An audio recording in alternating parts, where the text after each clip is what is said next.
नमस्कार मित्रों, जैसा कि आज दिनांक यहाँ पे डेट गलत पड़ गया है। दिनांक 7/12/2024 को दीनदयाल उपाध्याय गोरखपुर विश्वविद्यालय गोरखपुर के बीए फिफ्थ सेमेस्टर एग्जामिनेशन 2024-25 के अंतर्गत एजुकेशन यानी कि शिक्षा शास्त्र का पेपर हुआ है। कोड था EDU 301 और पेपर आईडी आप देख लें, पेपर आईडी था 1668। आइए इसके आंसर की पर विचार करें। यदि आप चैनल पर नए हैं तो study by Virendra sir channel को लाइक, शेयर और सब्सक्राइब करना न भूलें। तो आइए देखते हैं। पहला प्रश्न आप लोगों से पूछा गया था, SSA का शाब्दिक अर्थ है। तो यहाँ पे जो SS का शाब्दिक अर्थ होगा वो यहाँ पर इनमें से कोई नहीं होगा। डी ऑप्शन सही होगा क्योंकि सर्व शिक्षा अभियान इसका होता है। आइए अगले प्रश्न को देखें। प्रश्न संख्या दूसरा पूछा गया था, सर्व शिक्षा अभियान का उद्देश्य प्रारंभिक शिक्षा प्रदान करना है। तो इस प्रश्न का सही आंसर होगा ऑप्शन ए, 6 से 14 वर्ष आयु वर्ग के सभी बच्चों को। आइए अगले प्रश्न को देखें। तीसरा प्रश्न पूछा गया था, RTE एक्ट 2009 की कौन सी धारा शारीरिक दंड तथा मानसिक उत्पीड़न का प्रतिरोध करती है। तो इस प्रश्न का सही आंसर होगा ऑप्शन सी, धारा 17। प्रश्न संख्या 4 पूछा गया था आप लोगों से कि RTE एक्ट कब लागू हुआ। तो पारित तो यह 9 में हुआ था और लागू हुआ ऑप्शन बी सही होगा 2010 में। प्रश्न संख्या 5 पूछा गया था, मध्याह्न भोजन योजना कब शुरू हुई। तो इस प्रश्न का सही आंसर होगा ऑप्शन बी, 15 अगस्त 1995 को। प्रश्न संख्या 6 पूछा गया था आप लोगों से, RUSA मुख्य रूप से संबंधित है। तो इस प्रश्न का सही आंसर होगा ऑप्शन सी, उच्च शिक्षा से। प्रश्न संख्या 7 आप लोगों से पूछा गया था, NMEICT का लक्ष्य है। तो इस प्रश्न का सही आंसर होगा ऑप्शन डी, उपयुक्त सभी। प्रश्न संख्या 8 पूछा गया था, चित्रकूट ग्रामोदय विश्वविद्यालय स्थित है। तो इस प्रश्न का सही आंसर होगा ऑप्शन सी, मध्य प्रदेश में। प्रश्न संख्या 9 पूछा गया था, शांति निकेतन विद्यालय की अद्वितीय विशेषता क्या थी। तो इस प्रश्न का सही आंसर होगा ऑप्शन सी, कक्षाएं पेड़ के नीचे संचालित होती थी। प्रश्न संख्या 10 पूछा गया था आप लोगों से कि शांति निकेतन की स्थापना हुई। तो इस प्रश्न का सही आंसर है ऑप्शन ए, 1901 ईस्वी में। प्रश्न संख्या 11 पूछा गया था आप लोगों से, CBCS का पूरा नाम है। तो इस प्रश्न का सही आंसर होगा option C, choice based credit system. प्रश्न संख्या 12 आप लोगों से पूछा गया था, NIRF के घटक हैं। तो इस प्रश्न का सही आंसर है ऑप्शन डी, उपयुक्त सभी। प्रश्न संख्या 13 पूछा गया था आप लोगों से, माध्यमिक शिक्षा की मुख्य समस्याएं हैं। तो इस प्रश्न का भी सही आंसर है ऑप्शन डी, उपयुक्त सभी। आइए अगले प्रश्न को देखें। 14 नंबर प्रश्न आप लोगों से पूछा गया था, राष्ट्रीय माध्यमिक शिक्षा अभियान RMS से किस वर्ष प्रारंभ किया गया था। तो इस प्रश्न का सही आंसर है ऑप्शन डी, 2009 में। प्रश्न संख्या 15 पूछा गया था आप लोगों से, वनस्थली विद्यापीठ की प्रमुख विशेषता है। तो इस प्रश्न का सही आंसर होगा ऑप्शन डी, उपयुक्त में से कोई नहीं। प्रश्न संख्या 16 पूछा गया था आप लोगों से, शिक्षा तकनीक का प्रमुख कार्य है। तो इस प्रश्न का सही आंसर होगा ऑप्शन डी, उपयुक्त सभी। प्रश्न संख्या 17 आप लोगों से पूछा गया था, किसने कहा है शिक्षा तकनीक शिक्षण की एक कला एवं अधिगम का विज्ञान है। तो इस प्रश्न का सही आंसर होगा ऑप्शन ए, BF स्किनर। प्रश्न संख्या 18 पूछा गया था, इनमें से निम्न में से इनपुट डिवाइस कौन है। तो इस प्रश्न का जो सही आंसर होगा वह होगा ऑप्शन ए, कीबोर्ड। प्रश्न संख्या 19 पूछा गया था, प्रणाली उपागम के घटक हैं। तो इस प्रश्न का सही आंसर होगा ऑप्शन डी, उपयुक्त सभी।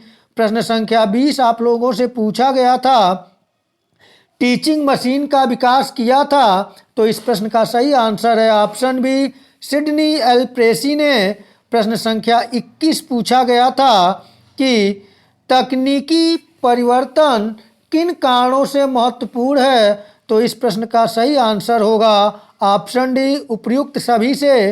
प्रश्न संख्या 22 आप लोगों से पूछा गया था कठोर उपागम में सम्मिलित है, तो इस प्रश्न का सही आंसर है ऑप्शन डी उपर्युक्त सभी। प्रश्न संख्या 23 आप लोगों से पूछा गया था अभिक्रमित अनुदेशन का सिद्धांत नहीं है, तो इस प्रश्न का सही आंसर है ऑप्शन सी शिक्षक प्रतिपुष्टि का सिद्धांत नहीं है।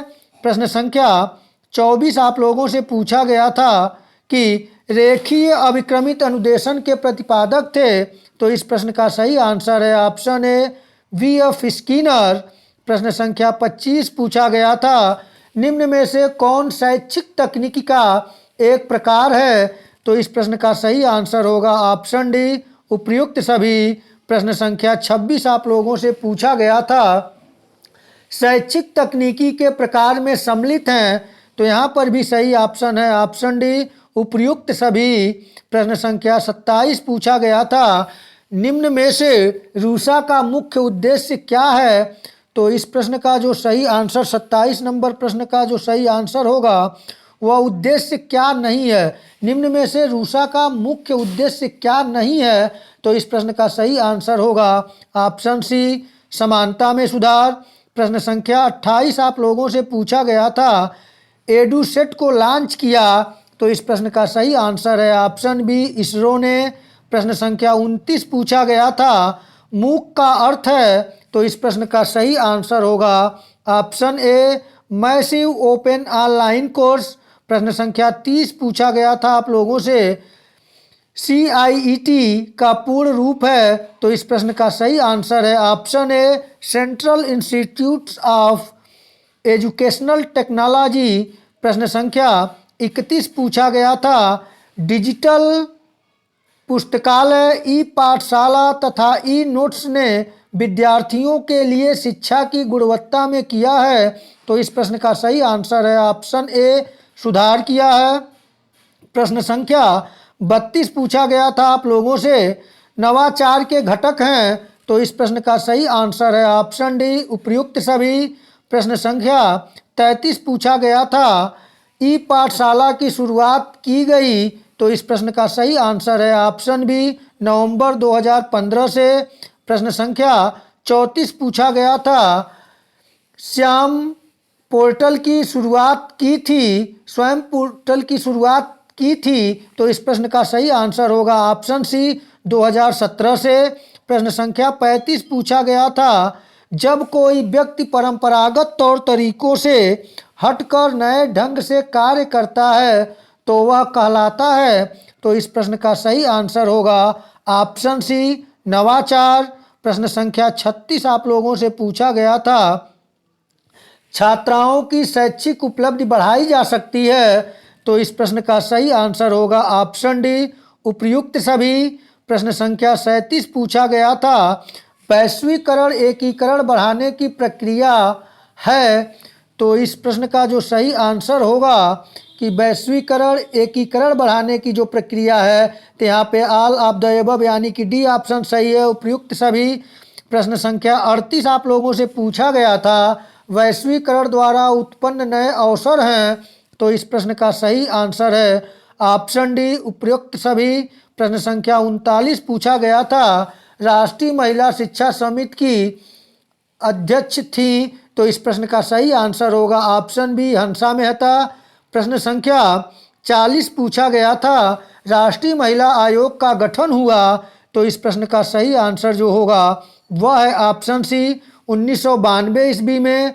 प्रश्न संख्या 41 पूछा गया था यूट्यूब किस वर्ष बनाया गया था, तो इस प्रश्न का सही आंसर है ऑप्शन बी 2005 में।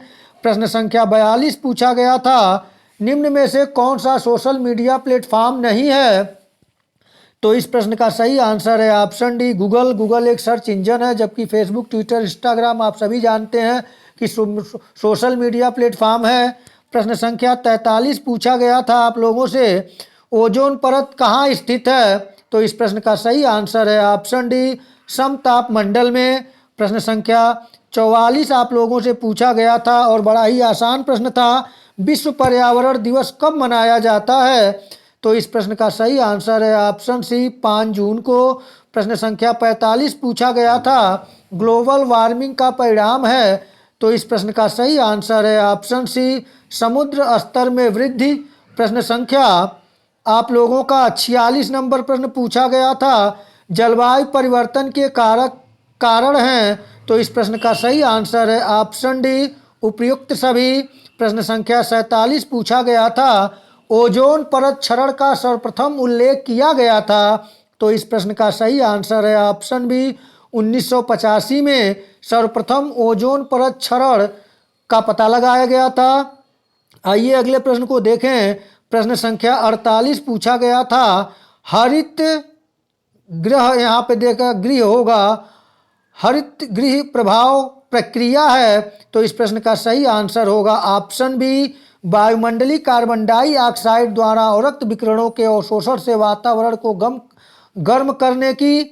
आइए अगले प्रश्न को देखें। प्रश्न संख्या 49 पूछा गया था ग्लोबल वार्मिंग के लिए उत्तरदायी गैस है, तो इस प्रश्न का सही आंसर है ऑप्शन डी उपयुक्त सभी। और अंतिम और 50 नंबर प्रश्न आप लोगों से जो पूछा गया था वह प्रश्न था एडुसेट का प्रथम प्रक्षेपण कब किया गया, तो इस प्रश्न का सही आंसर होगा ऑप्शन ए सितंबर 2004 में। तो मित्रों इस प्रकार बीए 5th सेमेस्टर एजुकेशन जिसका कोड था EDU 301, पेपर आईडी था 1668, इसका मैं यथासंभव सटीक और सही आंसर की देने का प्रयास किया हूँ। एक दो में त्रुटियाँ हो तो आप कमेंट के माध्यम से हमें सूचित करिएगा। आप लोगों का पेपर अच्छा हुआ हो, इसी शुभकामनाओं के साथ नमस्कार।